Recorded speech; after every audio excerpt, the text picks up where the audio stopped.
ជម្រាបសួរបងប្អូនអរគ្នាថ្ងៃនេះខ្ញុំនឹងនាំអារម្មណ៍បងប្អូនអរគ្នាមកស្គាល់ពីដំណើរដើមទងក៏ដូចជាប្រវត្តិអំពីកូនដំរីពីរក្បាលដែលកំពុងតែទទួលបានការមើលថែទាំយ៉ាងយកចិត្តទុកដាក់នៅឯសួនសត្វភ្នំតាម៉ៅបងប្អូនកូនដំរីដ៏កំសត់ទាំងពីរក្បាលនោះមានឈ្មោះថាទី1គឺឈ្មោះឆាណាមបងប្អូនដែលដូចបងប្អូនបានឃើញអញ្ចឹងគឺដំរីមួយដែលមានមាឌធំជាងបងប្អូនមួយទៀតគឺឈ្មោះថាលំផាត់ដែលជាកូនដំរីមួយទូចជាងបងប្អូនដែលមាននៅក្នុងវីដេអូនេះចុះបងប្អូនឃើញហើយមួយធំជាងគឺឈ្មោះថាឆាណាមហើយនឹងទូចជាងនោះគឺឈ្មោះថាលំផាត់ចំពោះដំរីទាំងពីរនេះបងប្អូនលំផាត់ហើយនិងឆាណាមបងប្អូន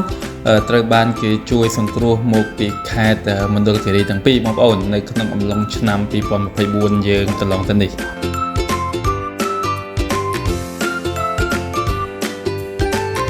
ចំពោះលំផាត់គឺជាកូនដំរីញីបងប្អូនដែលកាលពីគេជួយសង្គ្រោះនៅក្នុងឆ្នាំ2024នោះវាមានអាយុប្រមាណជា5ខែនិងមានទម្ងន់ប្រមាណជា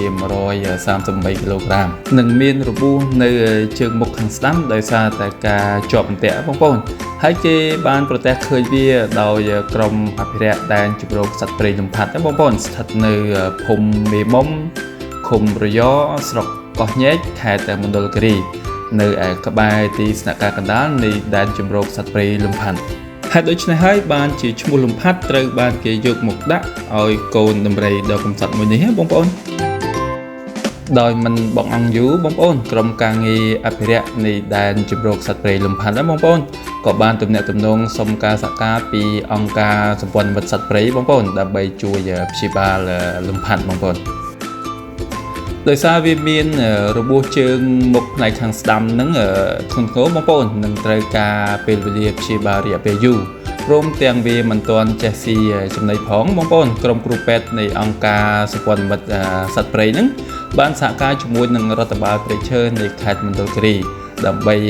នាំយកកូនដំរីនេះទៅសង្គ្រោះនិងព្យាបាលនៅឧទ្យានសួនសត្វ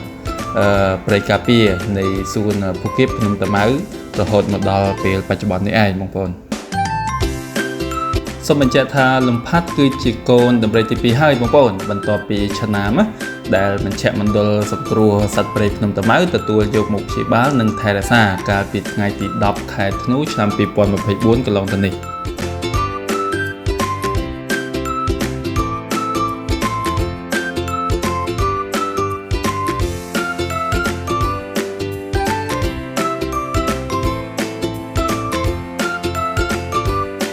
ចំណែកឯឆាណាមវិញបងប្អូនដែលជាកូនដំរីញីផងដែរដែលទើបតែមានអាយុប្រមាណជា8ខែនិងមានទម្ងន់ប្រមាណជា300គីឡូក្រាមហើយត្រូវបានគេជួយសង្គ្រោះក្រោយពីការប្រទះឃើញថាវាបានបែកពីមេវងវាជាងមួយអាទិត្យទៅហើយនិងបានរស់នៅក្នុងព្រៃតែឯងក្បែរចំការរបស់ប្រជាពលរដ្ឋបងប្អូនកាលពីថ្ងៃទី2ទី3ខែវិច្ឆិកាឆ្នាំ2024កន្លងទៅនេះនៅតំបន់អូមួយមានឈ្មោះថាឆាណាមស្ថិតនៅក្នុងភូមិពូត្រុំសង្កាត់រមនីក្រុងសែនមនោរម្យខេត្តមណ្ឌលគិរីបងប្អូនហើយឈ្មោះឆាណាមនេះត្រូវបានគេយកមកដាក់ជាឈ្មោះឲ្យកូនដំរីដ៏កំសត់មួយក្បាលនេះផងដែរ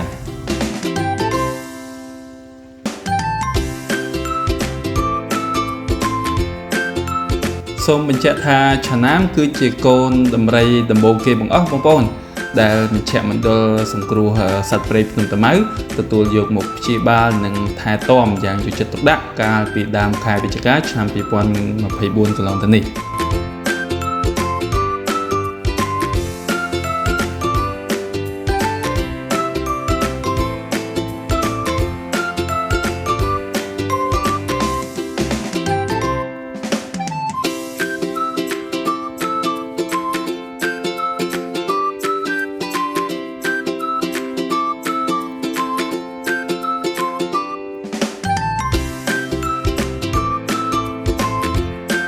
គិតមកត្រឹមដើមឆ្នាំ2026នេះបងប្អូន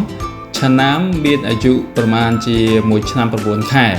ខណៈលំផាត់ទើបតែមានអាយុ1ឆ្នាំកន្លះតែប៉ុណ្ណោះបងប្អូនពួកវាទាំងពីរមានសុខភាពល្អនិងមាំទាំណាស់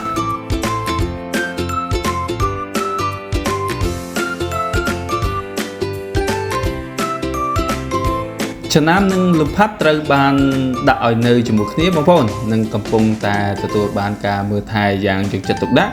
ពីសំណាក់ក្រុមអ្នកជំនាញសត្វព្រៃនៃឧទ្យានសួនសត្វភ្នំតាម៉ៅដោយមានការសហការពីអង្គការសម្ព័ន្ធមិត្តសត្វព្រៃផងដែរ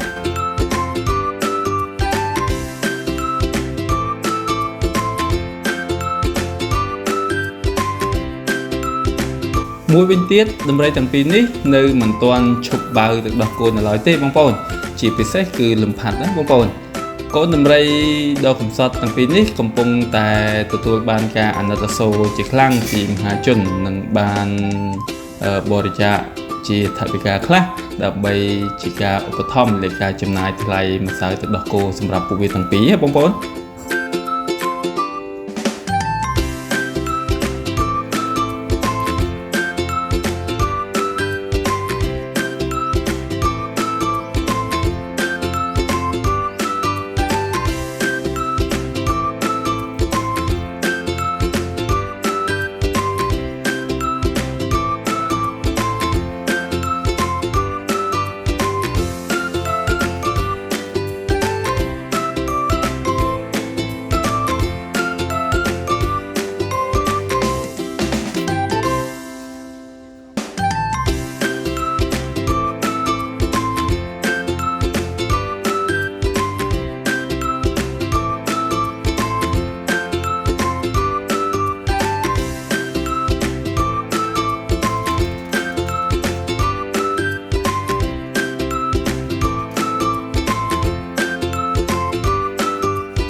វីដេអូរបស់ខ្ញុំគឺមានតែប៉ុណ្នេះបងប្អូនសូមអរគុណសូមជម្រាបលាជួបគ្នានៅវីដេអូក្រោយៗទៀត